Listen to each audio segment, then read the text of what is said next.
तो नमस्कार, मैं हूँ सीता तिवारी। दोस्तों, आइए एक बार फिर अनुराग यादव के बारे में जिक्र कर लेते हैं। काफ़ी लोग, हमारे जो छोटे भाई हैं, हमारे तमाम जो है देश के दोस्त हैं, मित्र हैं, वह बार बार पूछ रहे सर क्या हुआ, सर क्या हुआ, अनुराग यादव मामले में बुलडोजर क्यों नहीं चला।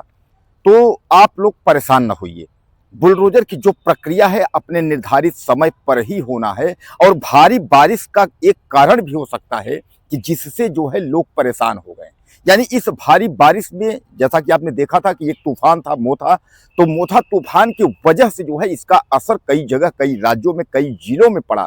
और जिसके वजह से जो है कि किसानों की जो फसलें हैं वह तो एक तरफ चौपट हो गई। और उसी का जो रोड़ा, एक तरीके से आप समझ लीजिए, वह यह भी मान के चलिए कि बारिश की वजह से बुलडोजर लालता यादव के घर पर नहीं चल पाया। यानी अगर ये बारिश नहीं होती तो शायद है कि आज सवाल करने के लिए आप लोग मैसेज करते ही नहीं, और आप लोग खुशखबरी देने के लिए मैसेज करते कि सर ये तो बहुत बढ़िया हुआ, अनुराग यादव को न्याय मिल गया, अनुराग यादव के हत्यारे के घर पर बुलडोजर चल गया। लेकिन दोस्तों, ये एक बात आप मान के चलिए, केवल आदेश तो हो गया है बुलडोजर चलने का, बुलडोजर चलेगा, घर धराशायी होगा, बेदखली का आदेश हो गया है तत्काल प्रभाव से। लेकिन इस पर जो है शांति नहीं बरतना है। यानी अनुराग यादव को न्याय तब मिलेगा जब इन दरिंदों को, यानी इन हत्यारों को जो है सजा हो।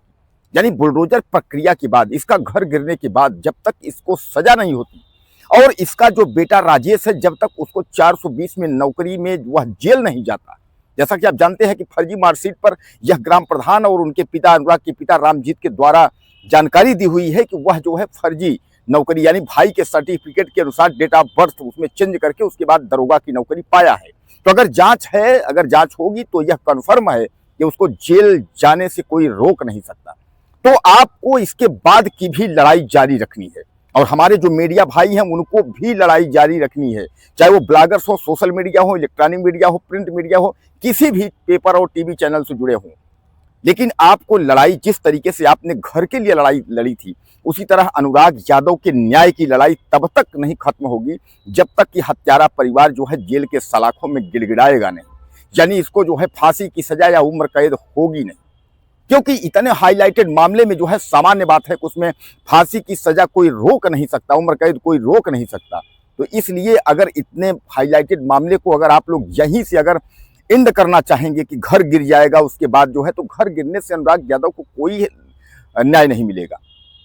बस ये है कि अनुराग यादव की हत्या हुई, ये हुआ कि अपराधियों को कुछ भी नहीं हुआ। एक सकून, थोड़ा सा सकून होगा, आत्मा को शांति तभी मिलेगी जब मकान, इसका 2 मंजिला मकान जब ढहेगा, जिस मकान और जिस घर और संपत्ति के लिए जो है इसने हत्या की है एक मासूम बालक की, तो जब कन्फर्म होगा कि हाँ अब इसको जो है घर गिरने के बाद, बेदखली के बाद जो है अब इसके ऊपर कार्रवाई हो रही है, बेटे की नौकरी जा रही है, पूरा परिवार जो है हत्या के रूप में जो है सजा, यानी कोर्ट से सजा हो रही है या उम्र कैद यानी फांसी, जो कुछ भी है, तब तक लड़ाई जो है हम लोगों को जारी रखनी है।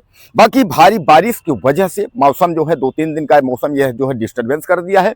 और जिलाधिकारी महोदय ने साफ तौर पे, जब अनुराग यादव का परिवार गया था तो उन्होंने कहा है कि आप लोग चिंता मत करिए, बेदखली का कार्यवाही का आदेश हुआ है और जल्द ही जो है उसको खाली कराया जाएगा, तो आप लोगों को परेशान होने की जरूरत नहीं है। यानी कुल मिलाकर के जो है अभी भी जो है न्याय की उम्मीद है।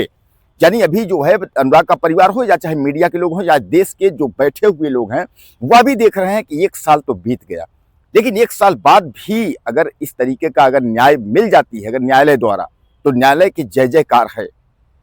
अब हालांकि तहसीलदार ने अपने कलम से उन्होंने लिख दिया है, बेदखली की कार्रवाई के लिए उन्होंने आदेश कर दिया है। अब यह है कि लालता के पास दूसरा दरवाजा खटखटाने के लिए है। दूसरा दरवाजा का मतलब यह है कि अगर तत्काल प्रभाव से कार्यवाही नहीं हुई तो दूसरा दरवाजा यह है कि झूठ का केस करने के लिए आप दीवानी, collected, high court, supreme court, तमाम कोर्ट हैं, तारीख लगने की वाली बात है। जिस तरीके से इसमें जो है 1 साल निकल गए तारीख लगते लगते, तो तारीख लगने की तमाम केसेज हैं। लेकिन अब यह है कि तत्काल प्रभाव से यह कार्रवाई होनी जो है अति अनिवार्य है। दोस्तों, अनुराग यादव को 1 साल हो गए। 1 साल की जो बरसी होती है, जिसको बरखी कहते हैं, तो वह भी जो है समाप्त हो गया। बरखी में भी जो है पूजा पाठ, और जो पंडित आए वह भी पूजा पाठ करते हुए, पुरोहित यानी पंडित से लेकर के अनुराग के पिता, माता, बहनों एवं जो भी चाहने वाले हैं, जिन्होंने श्रद्धांजलि अनुराग यादव को देखते हुए देखा है, कि श्रद्धांजलि उनकी बहनें किस तरीके से कर रही हैं, आंखों में आंसू लेकर के रोते हुए जिस तरीके से श्रद्धांजलि उस फोटो पर वह लोग जो है जिसने जो लोग भी देखे हैं देश दुनिया में सबके आंखों में आंसू आ गए हैं, क्योंकि बहनों ने जो है श्रद्धांजलि दे करके उसके बाद हाथ जोड़ करके कहा कि माफ करिए भाई, आप तो इस दुनिया में नहीं हो, लेकिन आपकी लड़ाई लड़ते लड़ते हम थक गए, लेकिन अभी तक जो है आपको न्याय नहीं दिला पाए। और यही बात जो है अनुराग यादव के पिता रामजीत यादव कह रहे हैं, बेटा माफ करो, इस देश का कानून और इस देश का संविधान, मैं लड़ते लड़ते जो है तुम्हारा बाप जो है वह थक गया, 1 साल बीत गए, लेकिन अभी तक तुमको न्याय नहीं मिल पाया। क्योंकि अनुराग का परिवार यह समझा था कि जो ये बरखी यानी 12 वर्ष में जो जिसको आप कहते हैं बरखी, तो यह बरखी होने से पहले या बरखी तक में जो है अनुराग यादव के हत्यारों को सजा और बुलडोजर की कार्रवाई हो जाएगी, लेकिन ऐसा कुछ नहीं हुआ। तो अब जो है श्रद्धांजलि देते हुए परिवार जो है माफी मांग रहा है, कुछ नहीं कर पाए। 40 साल तक जो है मुकदमा लड़ते लड़ते और अंत में क्या हुआ कि हत्यारा परिवार जो है एक मासूम ताइक्वांडो खिलाड़ी, होनहार विद्यार्थी को जो है मौत के घाट उतार दिया। पढ़ा लिखा था, ऐसा कुछ नहीं था, दरोगा था, पैसा था, धौस थी, सब कुछ थी, लेकिन उसको पता था कि अनुराग यादव जो है कल के डेट में बहुत आगे जाएगा। वो केवल जौनपुर ही नहीं, वह उत्तर प्रदेश देश का नाम रोशन करेगा, क्योंकि वह एक होनहार खिलाड़ी था। अब सब कुछ खत्म हो गया, सब कुछ टूट गया।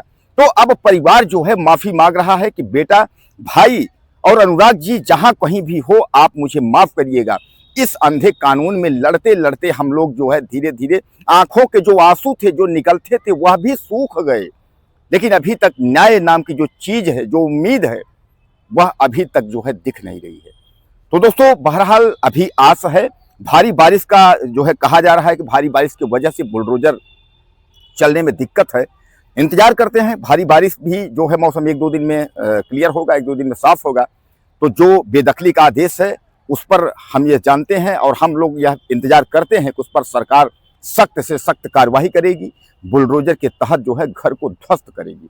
अब आप कहाँ से हैं, क्योंकि आपने वीडियो हमारा देखा, लेकिन अब आप हमें परिचय बताएं कि आप कहाँ से देख रहे हैं, अपना नाम अपना पता जरूर बताइएगा, ताकि हमको यह गर्व हो और हमको यह पता चले कि हमारा वीडियो कहाँ तक है, आप कहाँ से देख रहे हैं। यह बहुत बहुत आपसे निवेदन है, और चैनल को अगर सब्सक्राइब नहीं किए हैं तो चैनल को आप सब्सक्राइब कर लीजिएगा, ताकि जो खबरें हम आप तक पहुँचाएँ वह आप तक जो है मिलती रहें। बाकी अगले वीडियो में मिलते हैं। नमस्कार।